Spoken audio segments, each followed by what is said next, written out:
यहाँ पर ये इसका रैचिट है पीछे। इस रैचिट को जब क्लॉकवाइज घुमाएंगे ये स्पिंडल आगे की तरफ यानी ये स्टड की तरफ मूव करेगा। रैचिट से अब हम सर्कुलर स्केल को घुमाते हैं कि ये स्टड और ये स्पिंडल आपस में मिल जाएं। सर्कुलर स्केल का 0 इस इंडेक्स लाइन से, मेन स्केल की इस इंडेक्स लाइन से 11 दर्जे ऊपर चला गया है। बिस्मिल्लाहिर्रहमानिर्रहीम। अस्सलामु अलैकुम बच्चों कैसे हैं आप? Dear students, unit number 1 physics class 9 जो इसके मोस्ट इम्पॉर्टेंट सवालात हैं, इन पर मैं एक वीडियो बना चुका हूं और इस सिलसिले में ये दूसरी वीडियो आपके सामने है। मैंने आपको पहले भी बताया था कि हर चैप्टर पर मैं 4 वीडियो बनाऊंगा और इन 4 वीडियो से इंशाअल्लाह पंजाब के हर बोर्ड के जो क्वेश्चन हैं जो कि इस यूनिट से शामिल होंगे वो आ जाएंगे और ये आपको तैयार हो जाएंगे। इन वीडियोस में मैंने ये भी किया है कि कहीं भी अगर प्रैक्टिकली आपको समझाने की ज़रूरत पड़ी है तो मैंने प्रैक्टिकली आपको समझाया है, तो वीडियो को मुकम्मल देख लीजिएगा। शुरू करते हैं, वीडियो ज़्यादा लंबी हो जाती है। 0.0002 gram is equal to how many microgram. Micro dear students prefix है और ये होता है 10 की पावर -6। आप यहाँ देख रहे हैं कि पॉइंट के बाद 4 0 हैं और फिर एक हिंसा है 2, यानी पॉइंट के बाद 5 आपको हिंसे नजर आते हैं 4 0 समेत। लेकिन आपको 6 हिंसे करने पॉइंट के बाद, तो 2 के बाद एक 0 लगा के उसके बाद आपने पॉइंट को ले आना है, यानी 20 मल्टीप्लाई 10⁻⁻⁶। अब -6 माइक्रो होता है तो इस तरह 20 माइक्रोग्राम इसका जवाब होगा। द बेस क्वांटिटी इज, अब यहाँ पर 4 ऑप्शन है और 4 मिकदारें आपको दी गई हैं। उनमें से बेस क्वांटिटी यानी बुनियादी मिकदार का पूछा है तो 3 माखूज मिकदार होंगी और सिर्फ एक ही उनमें बेस क्वांटिटी यानी बुनियादी मिकदार होगी। मोमेंटम, टार्क, वॉल्यूम सब माखूज मिकदारें हैं, ड्राइव्ड क्वांटिटी है, लेकिन मास जो है ये बेस क्वांटिटी है। कौन सा यूनिट माखूज नहीं है? Which is not a derived unit. इसका मतलब है कि 3 ड्राइव्ड यूनिट होंगे लेकिन एक ड्राइव यूनिट नहीं होगा, बेस यूनिट होगा और उसी को हमने तलाश करना है। हम देखते हैं वाट, न्यूटन और ये पास्कल, ये सब ड्राइव्ड यूनिट हैं, लेकिन किलोग्राम जो कि मास का यूनिट है और मास बेस क्वांटिटी है तो ये माखूज नहीं है, यानी ये यूनिट ड्राइव्ड नहीं है। Which is the smallest quantity, यहाँ नैनो, माइक्रो, मिली ये प्रीफिक्स इस्तेमाल हुए हैं। तो आपने ये देखना है कि जो सबसे छोटा प्रीफिक्स होगा वो सबसे छोटी क्वांटिटी होगी, यानी 10 की पावर माइनस में सबसे ज्यादा किस प्रीफिक्स की है? माइक्रो 10 की पावर -6 जैसे अभी हमने किया, मिली 10 की पावर -3 होता है और नैनो 10 की पावर -9, यानी ये 5000 नैनोग्राम ये सबसे छोटी क्वांटिटी है। 1 femto is equal to, dear students आप देख रहे हैं डेसी 10 की पावर -1 ये प्रीफिक्स है। सेंटी 10⁻⁻², यानी अगर 1 मीटर के 100 हिस्से कर दिए जाएं तो हर हिस्सा 1 सेंटीमीटर कहलाता है। इसी तरह मिली जो प्रीफिक्स है ये 10⁻⁻³ है। तो यहाँ हम देखते हैं कि फेम्टो 10⁻⁻15 10 की ताकत नफी 15 है और आखिरी यहाँ पर एटो है 10 की पावर -18, पीको है 10 की पावर -12। तो याद रखना है फेम्टो 10 की पावर -15 है। Dear student, prefix femto equal है 10⁻⁻15। लास्ट जो एमसीक्यूज है यहाँ पर, least count of screw gauge is. Dear students, ये स्क्रू गेज का लीस्ट काउंट पूछा गया। मैं आपको 3 पैमाइशी आलात जो कि लंबाई की पैमाइश करते हैं उनके लीस्ट काउंट बता देता हूं जो कि यहाँ लिखे हुए हैं। सबसे पहले है मीटर राड। मीटर राड पर यहाँ एक तफसीली सवाल भी है तो आप मीटर राड को आज तफसील से भी समझेंगे। मीटर राड का लीस्ट काउंट 1 मिलीमीटर होता है, तो ये 1 मिलीमीटर मीटर राड का लीस्ट काउंट है।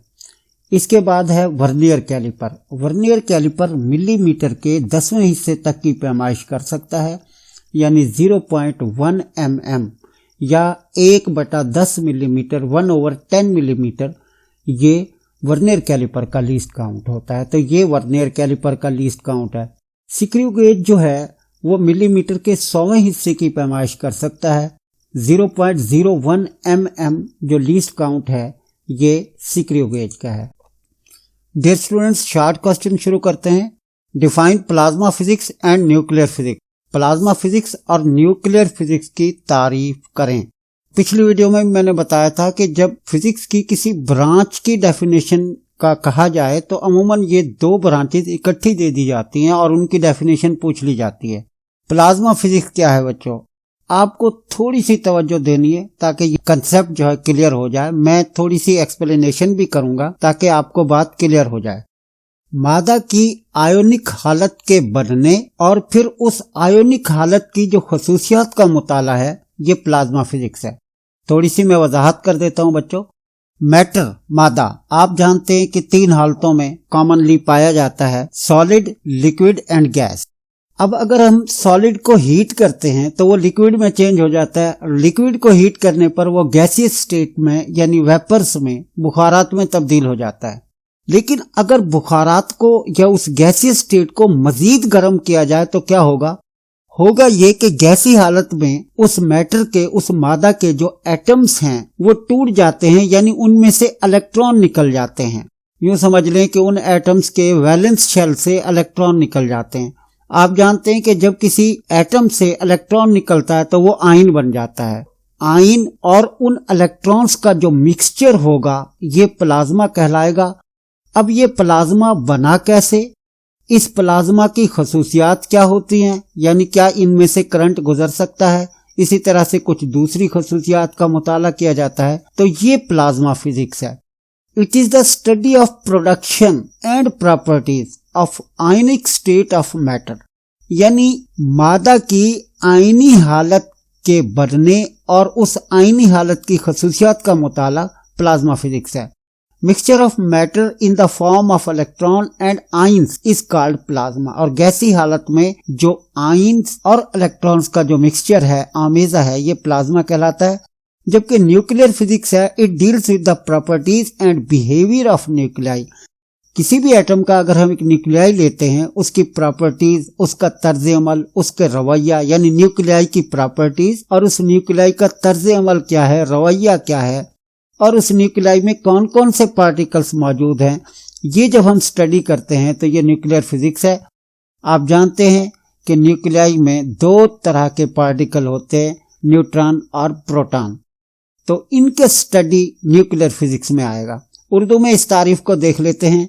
मादा के आयोनिक हालत में बदलने और उस आयोनिक हालत की खसूसियात का मुताला प्लाज्मा फिजिक्स है।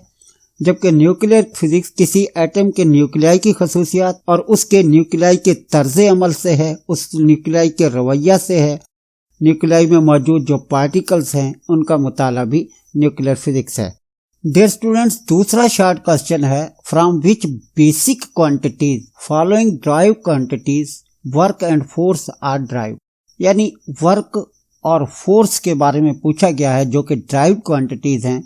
इन्हें किन बेस क्वांटिटीज से ड्राइव किया गया है, यानी इनमें कौन कौन सी बेस क्वांटिटीज हैं जिनसे के वर्क और फोर्स जो है हमने हासिल की हैं। डियर स्टूडेंट्स, इस तरह के सवालों को हल करने के लिए आपको पहले तो यह है कि जिस क्वांटिटी के बारे में पूछा जा रहा है उसका फार्मूला आपको आना चाहिए। जैसे कि वर्क है force multiply displacement, W = Fs, ये फार्मूला है वर्क का। अब इसमें ये जो क्वांटिटीज यूज हुई हैं, यानी फोर्स एक फिजिकल क्वांटिटी है और S डिस्प्लेसमेंट ये भी क्वांटिटी है। अब डिस्प्लेसमेंट 2 पॉइंट्स के दरमियान जो है ये फासला होता है, तो ये तो लंबाई, ये तो बेस क्वांटिटी है, डायरेक्ट हमें पता चल गया, यानी एक इसमें बेस क्वांटिटी तो लेंथ है। अब ये जो फोर्स है ये ड्राइव्ड क्वांटिटी है, ये बेस क्वांटिटी नहीं है, तो हमें इसका फार्मूला देखना होगा। हम जानते हैं F = ma, फोर्स का फार्मूला है F = ma। अब m ये जो बेस क्वांटिटी है मास, उसके लिए इस्तेमाल होने वाला सिंबल है। अब रह जाता है एक्सेलरेशन। अब एक्सेलरेशन ड्राइव क्वांटिटी है, हमें इसका फार्मूला इस्तेमाल करना पड़ेगा। The rate of change of velocity is called acceleration. Velocity में तब्दीली की शरह एक्सेलरेशन कहलाती है। वेलोसिटी क्या चीज है? The distance travelled bye an object in specific direction, यानी किसी मखसूस सिमत में जो तय करदा फासला है किसी जिस्म का, वो वेलोसिटी है। जो डिस्प्लेसमेंट है उसको टाइम के स्क्वायर से डिवाइड करेंगे तो ये एक्सेलरेशन बन जाएगा। डिस्प्लेसमेंट को एस से जाहिर किया जाता है, नीचे टाइम का स्क्वायर आ जाएगा। ये यहाँ पर हमें बेस क्वांटिटीज के सिंबल मिल गए हैं। अब हम क्या करेंगे, इन बेस क्वांटिटीज को लिख लेंगे। ये जो m है, स्मॉलर m, ये सिंबल है मास का। s जो कि डिस्प्लेसमेंट है, ये लेंथ आ जाएगा इसकी जगह। टाइम की जगह टाइम लिख देंगे। तो इस तरह आपको 3 बेस क्वांटिटीज यहां मिल गई हैं, मास, लेंथ एंड टाइम। तो हम लिख देंगे work is derived from base quantities mass, length and time. Urdu medium के बच्चे सिर्फ इतना कर लेंगे कि ये वर्क को उर्दू में लिख लेंगे, आगे फोर्स मल्टीप्लाई डिस्प्लेसमेंट इनको उर्दू में लिख लेंगे। बाकी इसे यहां तक ये आप इसे इंग्लिश में ही लिख लेंगे इसी तरह, और इनको फिर उर्दू में कर देंगे और नीचे की लाइन ये उर्दू में लिख देंगे कि वर्क को 3 बुनियादी मिकदारों मास, लंबाई और टाइम से अक्स किया गया है। डियर स्टूडेंट्स, फोर्स का आपने पहले फार्मूला लिख लेना है, F = ma, मास मल्टीप्लाई एक्सेलरेशन।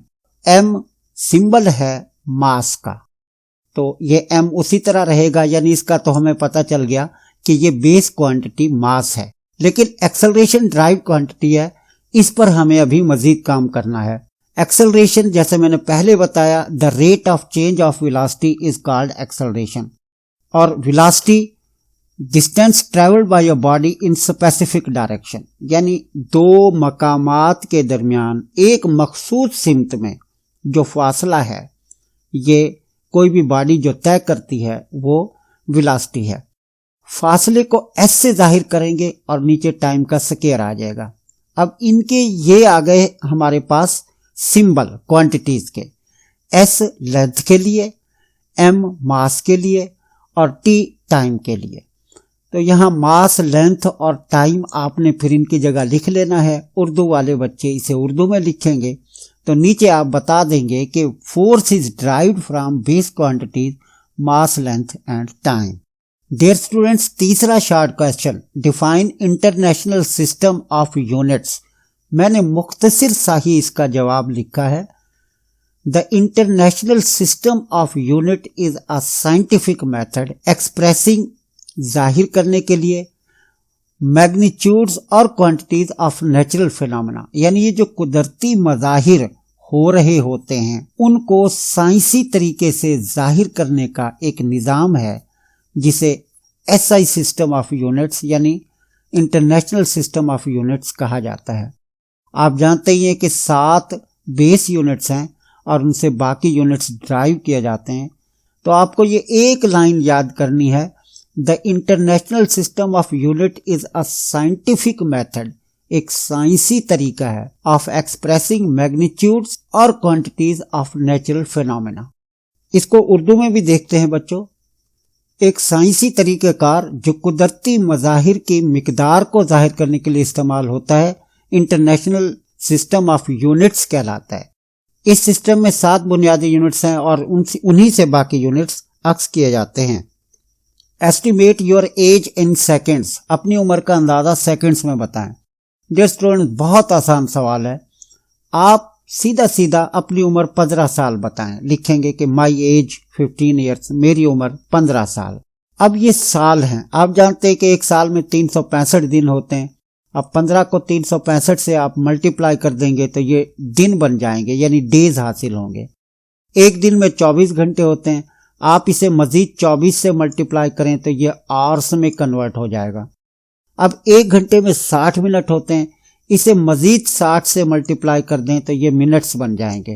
अब 1 मिनट में 60 सेकंड होते हैं, इसे मजीद आप 60 से मल्टीप्लाई करें और फिर कैलकुलेटर की मदद से इन सब को आपने मल्टीप्लाई कर लेना है, तो ये हमें क्वांटिटी मिल जाएगी। ये सेकंड में है, यानी ये 15 साल के सेकंड बन गए हैं। अब आपने इसको साइंटिफिक नोटेशन में लिख देना है। 4 और 7 के दरमियान यहाँ पर आपने पॉइंट को ले आना है। अब पॉइंट यहाँ लास्ट में है। आपको मालूम है बच्चों के अगर पॉइंट ना हो तो आखिर में समझ लिया जाता है, उसे आखिर में होता है।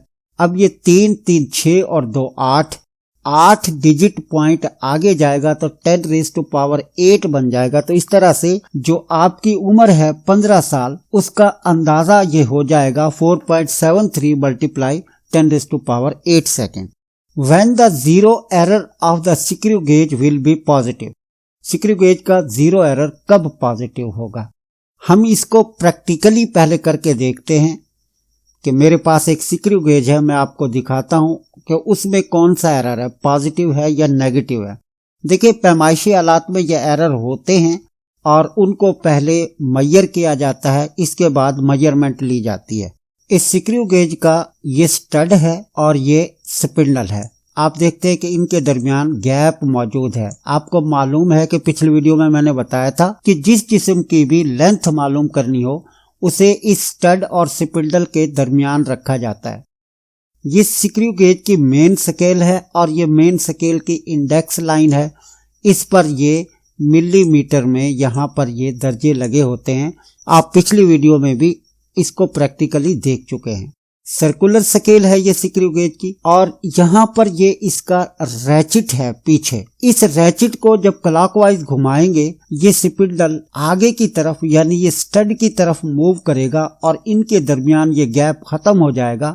ये स्पिंडल इस स्टड के साथ आकर मिल जाएगा और जिस वक्त ये स्पिंडल इस स्टड से मिलेगा इस सर्कुलर स्केल ने घूमना बंद कर देना है। उस वक्त हमने ये नोट करना है कि ये जो सर्कुलर स्केल पर जीरो है, आपको ये 35, 30, 25, नीचे 20 है, फिर 15, इसी तरह जीरो भी इस पर है कि जीरो इस इंडेक्स लाइन से, ये जो सीधी लाइन है ये मेन स्केल पर, इससे ऊपर चला जाता है या नीचे रहता है। अगर ऊपर चला जाता है तो ये नेगेटिव एरर होगा और अगर नीचे रह जाता है तो ये पॉजिटिव एरर होगा। तो यहां से ये क्लियर कर लें कि पॉजिटिव एरर कब होगा कि इस सर्कुलर स्केल को घुमाएंगे हम रैचेट की मदद से क्लॉकवाइज, ये स्पिंडल इस स्टड से आकर मिल जाएगा। जब ये मिल जाएगा तो ये सर्कुलर स्केल घूमना बंद कर देगी और उस वक्त हमने नोट करना है कि सर्कुलर स्केल का जीरो कहाँ है। अगर सर्कुलर स्केल का जीरो इस मेन स्केल की ये इंडेक्स लाइन कहलाती है, यहाँ पर ये जो सीधी लाइन है, अगर इसके नीचे है तो पॉजिटिव एरर है, अगर ऊपर चला गया तो नेगेटिव एरर है। आइए अब इसको देख लेते हैं कि कौन सा एरर है। रैचिट से अब हम सर्कुलर स्केल को घुमाते हैं कि ये स्टड और ये स्पिंडल आपस में मिल जाएं। सर्कुलर स्केल का जीरो इस इंडेक्स लाइन से, मेन स्केल की इस इंडेक्स लाइन से 11 दर्जे ऊपर चला गया है। देखें 45 के ऊपर 50 यानी 0 है। इस सर्कुलर स्केल पर 50 डिवीजन है। 45 तक ये 5, फिर 40 तक ये 10 और ये 39वीं डिवीजन है सर्कुलर स्केल की। तो इसका मतलब ये हुआ सर्कुलर स्केल का जीरो 11 दर्जे, 11 डिवीजन ऊपर चला गया है। ऊपर चला गया है तो ये नेगेटिव जीरो एरर है और अगर ये नीचे रह जाता तो ये पॉजिटिव जीरो एरर था। प्रैक्टिकली स्क्रू गेज का जीरो एरर देखने के बाद अब हम इस सवाल का जवाब लिखेंगे कि positive zero error screw gauge में कब होता है। हमने अभी देखा था कि स्क्रू गेज की जो सर्कुलर स्केल है उसकी जीरो लाइन इंडेक्स लाइन से ऊपर चली गई थी, क्रॉस करके ऊपर चली गई थी, तो वो नेगेटिव जीरो एरर था। लेकिन पॉजिटिव उसका उलट होता है, यानी कि सर्कुलर स्केल की जो जीरो लाइन है वो इंडेक्स लाइन को क्रॉस करके ऊपर ना जाए बल्कि नीचे रह जाए, बिहाइंड, बिलो, नीचे।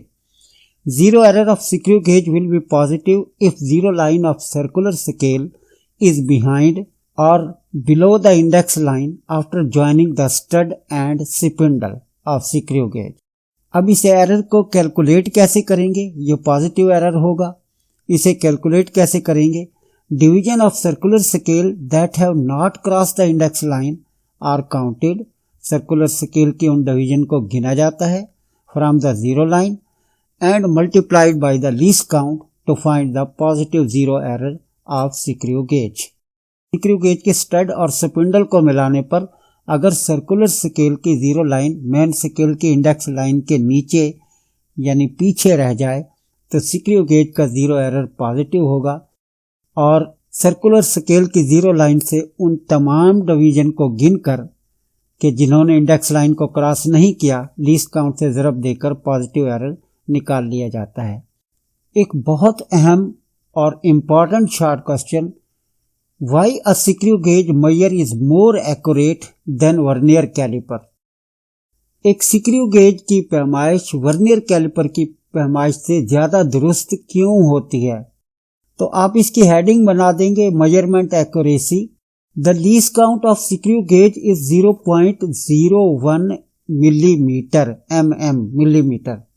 आपको मालूम ही है, हम अब मारूदी में भी पढ़ के आए हैं कि स्क्रू गेज का जो लीस्ट काउंट है वो मिलीमीटर का 100वां हिस्सा 1/100 mm या 0.01 mm होता है। वाइल जबकि vernier callipers least count is 0.1 mm, यानी वर्नियर कैलिपर मिलीमीटर के 10वें हिस्से तक की पैमाइश कर सकता है, स्क्रू गेज से ये 100वें हिस्से की पैमाइश होती है। इट मीन इसका मतलब ये हुआ by use of screw gauge we can take small measurement then screw gauge. इसका मतलब ये हुआ कि हम स्क्रू गेज से वर्नियर कैलिपर की निस्बत ज्यादा छोटी पैमाइश ले सकते हैं। That is why screw gauge is more accurate than vernier callipers.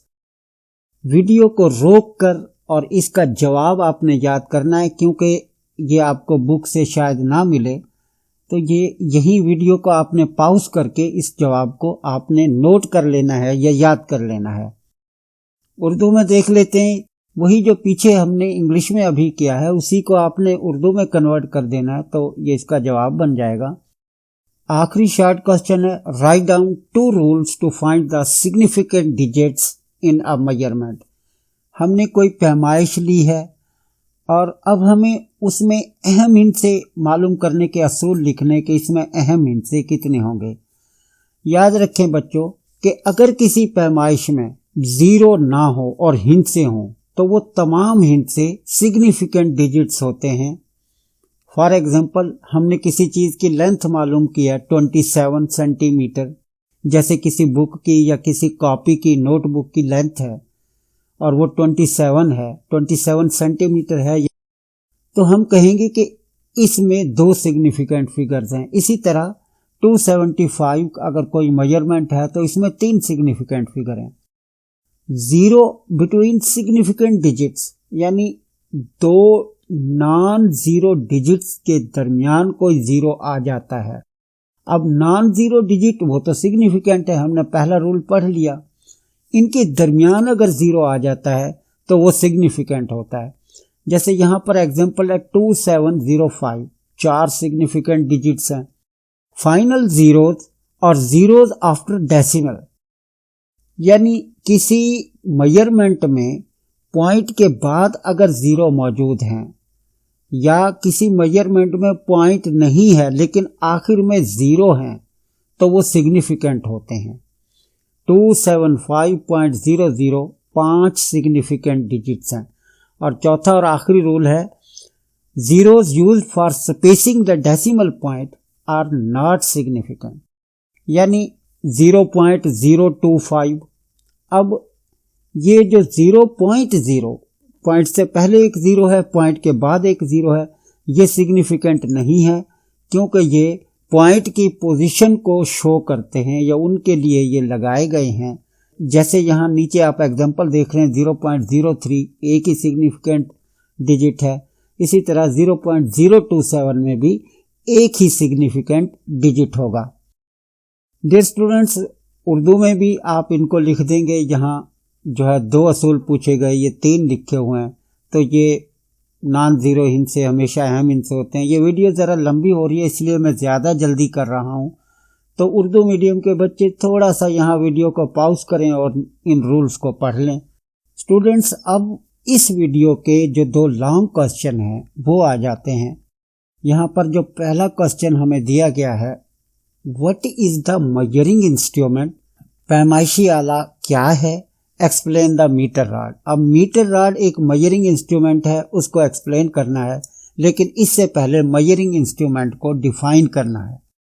Instrument which are used to measure physical quantities such as length, mass, time etc are called measuring instrument. यानी वो पैमाइशी आलात जो फिजिकल क्वांटिटीज जैसा कि लंबाई, मास, वक्त वगैरह की पैमाइश के लिए इस्तेमाल होते हैं, पैमाइशी आलात कहलाते हैं, मेजरिंग इंस्ट्रूमेंट्स कहलाते हैं। अब मीटर रॉड को एक्सप्लेन करना है, लेकिन मीटर रॉड को यहाँ एक्सप्लेन करने से पहले मैं आपको मीटर रॉड दिखाता हूँ कि ये क्या होता है, इस पर कैसी डिवीजन होती है, किस तरह से ये बना होता है। ये मीटर रॉड है जिसकी के लंबाई 1 मीटर होती है। इस पर आप ये ऊपर की तरफ देख रहे हैं कि ये इंचेस में डिवीजन बनी हुई है, जबकि इसके नीचे ये जो है सेंटीमीटर में ये डिवीजन है। अब यहाँ आप देखते हैं कि 99 और इस तरह से ये जो आखिरी डिवीजन है ये 100 की है, यानी इस पर 100 सेंटीमीटर हैं। अब हर सेंटीमीटर के दरमियान आप देखते हैं कि यहाँ ये 97 सेंटीमीटर कंप्लीट हो गए और ये 98, यानी ये 97 से 98 ये 1 सेंटीमीटर है। इसी तरह इस मीटर रॉड पर जिसकी की लंबाई 1 मीटर है, इस पर 100 सेंटीमीटर है। अब आप अगर गौर करें तो इस 1 सेंटीमीटर के दरमियान ये 10 और छोटी लाइनें दिखाई गई हैं, यहाँ पर ये लगी हुई हैं, तो ये मिलीमीटर होते हैं, यानी 1 सेंटीमीटर में ये 10 मिलीमीटर हैं। तो 100 सेंटीमीटर में जो कि मीटर रॉड पर होते हैं या मीटर रॉड में होते हैं 100 सेंटीमीटर, तो ये मिलीमीटर 1000 बन जाएंगे, 100 × 10 1000 हो जाएंगे। तो यहाँ आपने इस मीटर रॉड को देखकर याद रखना है कि 1 metre is equal to 100 centimetre, और अगर इसे मिलीमीटर में कन्वर्ट करें तो ये 1000 मिलीमीटर होते हैं। जो कुछ अभी हमने मीटर रॉड पर देखा है, अब उसको हमने यहाँ लिख देना है, ये मीटर रॉड की एक्सप्लेनेशन हो जाएगी। A metre rod is a length measuring instrument, यानी ये लंबाई को मेजर करने के लिए, लेंथ को मेजर करने के लिए इस्तेमाल होता है। It is commonly used in daily life, हमारी रोज़मर्रा ज़िंदगी में इसका इस्तेमाल है।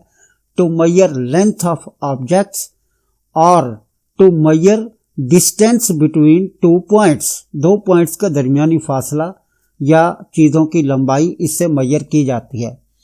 Least count of metre rod is 0.1 cm और 1 mm। आपने अभी देखा था कि 1 सेंटीमीटर के दरमियान 10 छोटी लाइनें मजीद बनी हुई थी। आपके ज्योमेट्री बॉक्स में भी ये जो स्केल होता है वो 15 सेंटीमीटर लेंथ का होता है और उस पर भी ये मिलीमीटर बने होते हैं। तो आपके लिए कोई नई चीज़ नहीं है।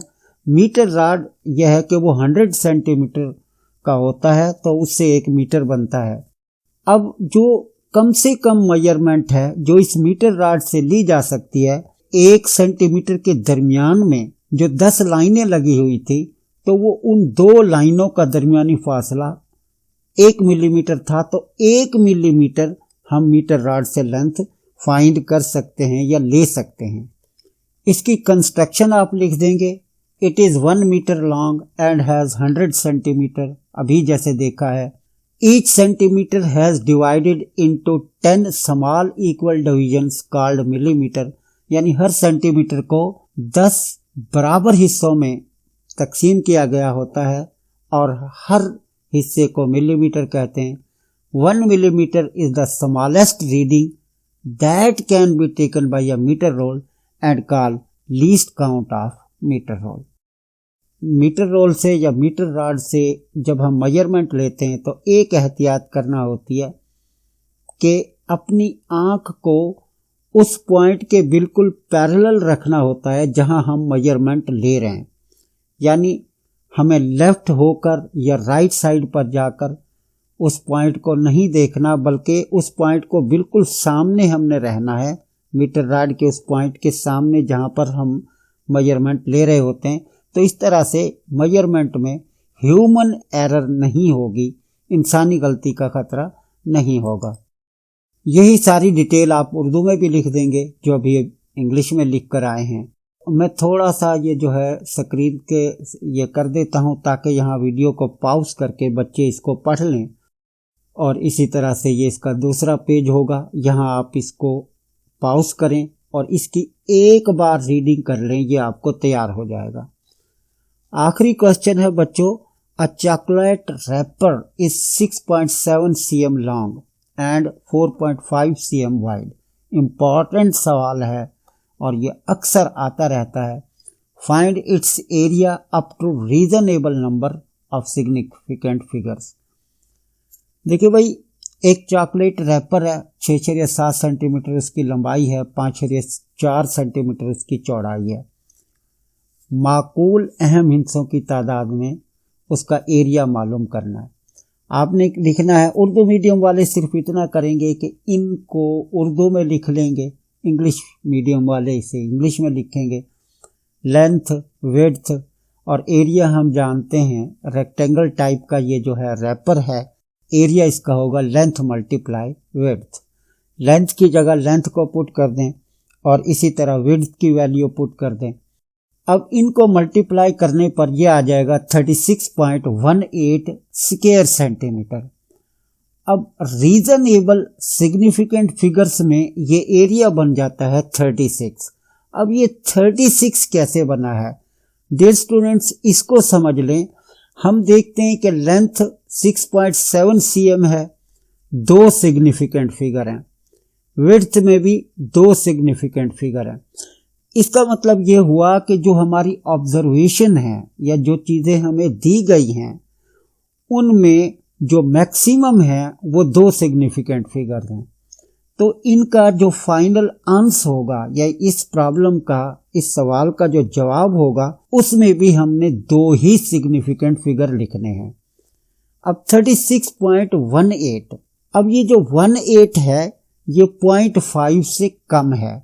अगर ये 0.5 से ज़्यादा होता तो हम इसे 37 कर देते, लेकिन चूंकि ये 0.50 से कम है तो इसको हज़फ कर देंगे और 36 इसका आंसर लिखेंगे 2 सिग्निफिकेंट फिगर्स में। डियर स्टूडेंट्स, आज की वीडियो हुई, उम्मीद है आपको समझ आए होंगे। और जाते जाते आपसे मैं फिर रिक्वेस्ट करता हूँ कि चैनल को सब्सक्राइब कर दें, लाइक करें, अपने दोस्तों को भी बताएं, दूसरे रिश्तेदारों को भी बताएं और कमेंट्स ज़रूर करें। नई वीडियो आने तक आपसे इजाज़त चाहता हूँ। शुक्रिया। अल्लाह हाफिज़।